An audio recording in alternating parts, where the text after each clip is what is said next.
প্রথমত বিশালগড় সাব ডিভিশনের druggist and chemist অ্যাসোসিয়েশনকে আমি অনেক অভিনন্দন জানাই আজকের এই মহৎ একটা উদ্যোগ নেওয়ার জন্য বৃক্ষরোপণ। তো আমরা গত কিছুদিন আগেও আমরা এখানে করেছি, এখানে সাব ডিভিশনাল ফরেস্ট অফিসারের উদ্যোগে আমাদের এখানে কিছু প্লান্টেশন হয়েছে। তো আজকে আবার ওনারা এসছেন এখানে আমাদের সিএমও অফিস কমপ্লেক্সে বৃক্ষরোপণ অনুষ্ঠান ওনারা করছেন।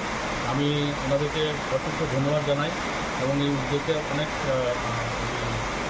ওয়েলকাম জানাই। তো আমরা জানি গাছের ইম্পর্টেন্স আমাদের জীবনে কী।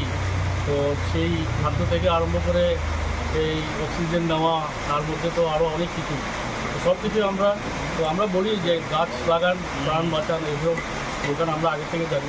তো আজকের দিনটাতে সবচেয়ে বেশি মহত্ব এটাই থাকবে যে গাছ লাগানোর যে ইম্পর্টেন্স সেটা যদি আমরা সবার মধ্যে যদি ছড়িয়ে দিতে পারি, এই অ্যাওয়ারনেসটা যদি পাবলিককে দিতে পারি, সবচেয়ে বেশি